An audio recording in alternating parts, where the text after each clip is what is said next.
हाय दोस्तों, स्वागत है आपका एक्सीलेंस फैमिली पर।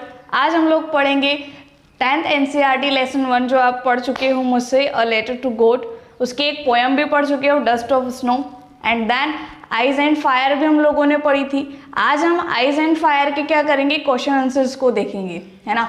तो लेट्स बिगिन इट गाइस। तो आइज एंड फायर जो पोएम थी, या फायर एंड आइज जो पोएम थी, ये रॉबर्ट फ्रॉस्ट ने लिखी थी। एंड इसके क्वेश्चन आंसर्स जो बुक के हैं वो हम लोग डिस्कस करेंगे, क्योंकि ये जो लेसन था, इस लेसन में हमने एक छोटी सी पोएम थी जिसमें आइज एंड फायर में फायर एंड आइज में होता क्या है कि इसमें रॉबर्ट फ्रॉस्ट क्या कहते हैं, आपको पता होगा। यदि आपने वो पोएम नहीं देखी है तो पहले उसे देखिएगा, एंड देन फिर इसके क्वेश्चन आंसर्स बेटर समझ आएंगे। इस पोएम में यही बताया गया था कि इस अर्थ का एंड किस तरीके से होगा, और अर्थ की एंडिंग होने के क्या रीज़न होंगे, है ना। रीज़न के बारे में इतना डिटेल डिस्कशन नहीं था, लेकिन सिर्फ इतना बताया गया था कि दो ग्रुप ऑफ पीपल्स थे, है ना, और उसमें कंपैरिजन होता था। एक ग्रुप कहता था कि अर्थ का डिस्ट्रॉय इस तरीके से होगा, एक ग्रुप वाले पीपल कहते थे कि अर्थ का डिस्ट्रॉय इस तरीके से होगा। तो दोनों के बीच में कहीं ना कहीं कंपैरिजन बताया गया है। सो फर्स्ट क्वेश्चन से स्टार्ट करती हूँ गाइस।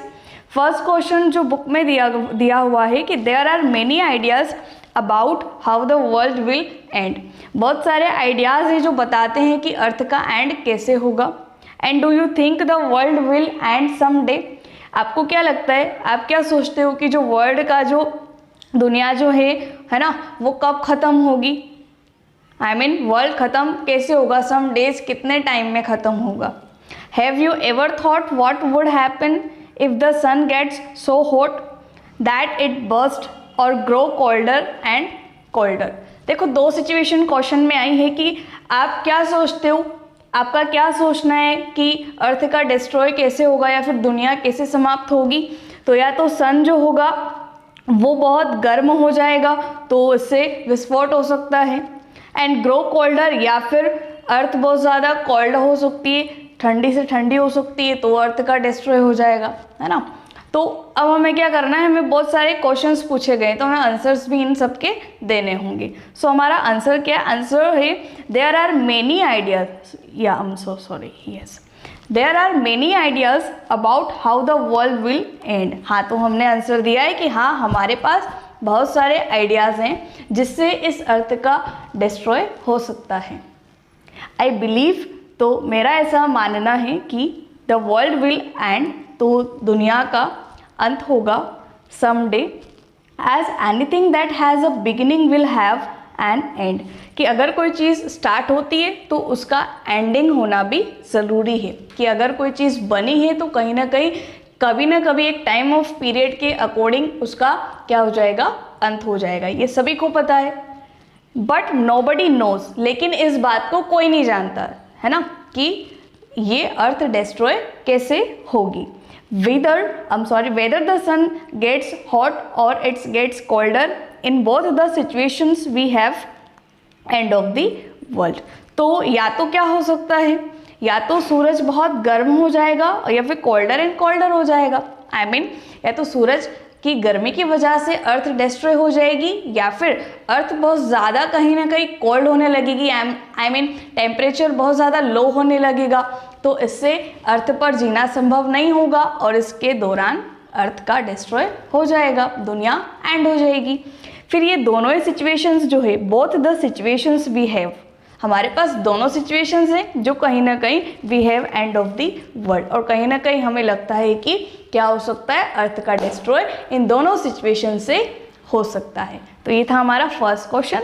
मूव ऑन करती हूँ सेकेंड क्वेश्चन पर। इसमें ज़्यादा क्वेश्चंस नहीं हैं guys. For Robert Frost what do fire and ice stands for, है ना।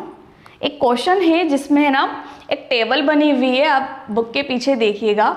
उस टेबल में आपको क्या करना है, कुछ वर्ड्स दे रखे हैं, तो आप उन वर्ड्स को किस कैटेगरी में लोगे, आप फायर वाले में लोगे या आप आइज वाले में लोगे। हियर आर सम आइडियाज़, तो कुछ आइडियाज़ बताए गए, तो वो क्वेश्चन भी मैंने फ्रेम कर लिया है। तो क्या है कि फायर स्टैंड्स फॉर, अब फायर में जो जो वर्ड आ जाएंगे वो हम होंगे, एक तो ग्रीड होगा, एक एडवाइस होगा, लस्ट होगा, कॉन्फ्लिक्ट होगा एंड फरी होगा। वैसे ही आइस स्टैंड्स फॉर क्या हो जाएगा, क्रूएलिटी मतलब आप समझते हो निर्दयता हो जाएगा, इंटॉलरेंस हो जाएगा, रेडिटी, इंसेंटिविटी एंड कोल्डनेस, इंडिफरेंसेस एंड हेटर्ड। तो कहीं ना कहीं पोयम को समझने के अकॉर्डिंग ही आपको इन वर्ड्स को किस स्टैंड्स में लेना है कि फायर के सेंस में क्या क्या बात हुई थी पोयम में, तो वो वर्ड्स हमें यहाँ से लेने हैं। फिर हमें देखना है कि आइस के सेंस में कौन कौन से वर्ड्स पोयम में यूज़ किए गए थे या फिर कौन से वर्ड्स आइस वाली सिचुएशन से रिलेट करते हैं, वो हमें लेना होगा। फिर वैसे ही एक और लास्ट क्वेश्चन है कहीं ना कहीं, और ये क्वेश्चन भी इम्पोर्टेंट है अगर देखा जाए, आपने पोयम अच्छे से पढ़ी है तो। जैसे कि हम कह सकते हैं कि what is the rhyme scheme of the poem. Rhyming scheme क्या होती है किसी भी पोयम में, तो हमें क्या करना है, इसी पोयम के कॉन्टेक्स्ट में बात करनी है। तो इस पोयम की राइमिंग स्कीम कैसे निकालते हैं, थोड़ा बहुत डिस्कशन मैं आपके साथ करूँगी। And how does it help in bringing out contrasting ideas in the poem. तो ये ऑल जो पूरा क्वेश्चन है ना, ये क्वेश्चन पोयम पर बेस्ड है, और पोयम की हमें क्या बतानी है, एक तो राइमिंग स्कीम शो करनी है, और एक और हमें बताना है कि ये पोयम किस कॉन्ट्रास्टिंग के बारे में बात हुई है इस पोयम में। आई मीन इस पोयम में करना क्या था, बताया क्या गया था। ओके, तो राइमिंग स्कीम क्या होती है, आपको पता है कि हम प्रोनाउंसिएशन के अकॉर्डिंग क्या करते हैं, जो पोयम है उसके लास्ट का जो वर्ड है ना, मान लो पोयम में 4 लाइन्स हैं, और 4 लाइन्स में क्या होता है, लास्ट वर्ड को हम लोग देखते हैं। अब लास्ट वर्ड का साउंड, जैसे मान लो 2 लाइन्स है, और 2 लाइन्स में लास्ट वर्ड क्या है, कहीं ना कहीं एक जैसा प्रोनाउंस हो रहा है, तो वो प्रोनाउंसिएशन जो सेम हो रहा है उसे हम एक ही अल्फ़ाबेट से डिनोट करते हैं। जैसे कि वो ए फर्स्ट लाइन में मैंने देखा कि वो वर्ड सेम है, फिर मैंने थर्ड, जैसे मेरी 4 लाइन्स है, ओके, क्लियरली समझते हैं, ये 4 लाइन्स है। अब उसमें लास्ट वाला फर्स्ट लाइन का वर्ड और सेकंड 4th लाइन का वर्ड मान लो ये सिमिलर है, तो हम उसको ए और ए नाम दे सकते हैं, है ना। वैसे ही कहीं ना कहीं ये सेकंड लाइन का लास्ट वर्ड और थर्ड लाइन का लास्ट वर्ड ये कहीं ना कहीं सेम है, तो इन दोनों को हम बी नाम दे देंगे। इस तरीके से राइमिंग स्कीम शो की जाती है या फिर बनाई जाती है। तो इतना आसान, ज़्यादा कोई डिफिकल्ट नहीं है राइमिंग स्कीम बनाना, बस आपको क्या होना चाहिए, थोड़ा बहुत आइडिया होना चाहिए। तो उसके लिए आप मेरी वीडियो देख सकते हो जिसमें मैंने पोयम में बताया है कि राइमिंग स्कीम कैसे निकालते हैं। तो अभी मैं इस पोयम के बारे में डिस्कस करती हूँ। तो द राइमिंग स्कीम, क्वेश्चन में राइम स्कीम ही है, तो the rhyme scheme of the poem is, इस पोयम का राइमिंग स्कीम हमने देखा था A B, A B C और बी सी बी, ये इसकी राइमिंग स्कीम है। अब हमें करना है, आगे देखते हैं। This rhyme scheme helps us in bringing out the contrasting idea, है ना, ideas of fire and ice presented in the poem. तो उस पोयम में हमें क्लियरली मालूम था कि फायर एंड आइस के बारे में कहीं ना कहीं कॉन्वर्सेशन हो रहा है। द पोएट मेंशन, तो पोएट ने क्या किया है, मेंशन किया है, क्या किया है कि that both fire and ice that are probable ends of this world.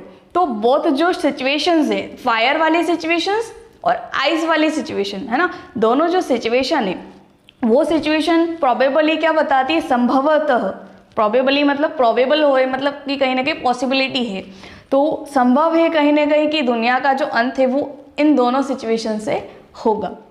He talks, तो यहाँ पे रॉबर्ट फ्रॉस्ट बात करते हैं about how fire represent desire and can therefore be a cause of and of the world. तो कहीं ना कहीं कवि यहाँ पर बात करते हैं कि फायर कैसे रिप्रेजेंट करती है, फायर डिजायर को रिप्रेजेंट करती है, और हो सकता है कहीं ना कहीं यही कारण हो वर्ल्ड के एंड होने का। Guys, new word is what, cause मतलब रीजन।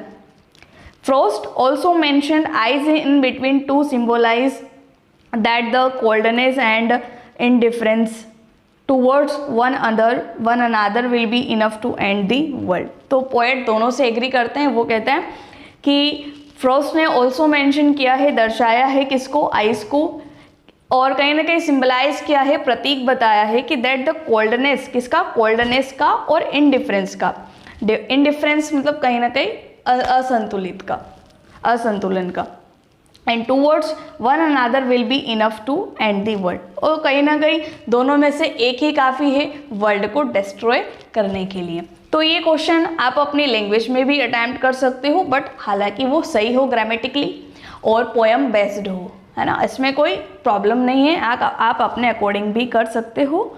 सो गाइज़, ये था हमारा छोटा सा चैप्टर था, इसके क्वेश्चन आंसर छोटे से ही थे, तो उसके MCQ वगैरह भी हम लोग करेंगे, बट पहले क्वेश्चन आंसर्स और पोएम को आप लोग डन कर लीजिए। So thanks for watching the video, bye bye, take care, love you all.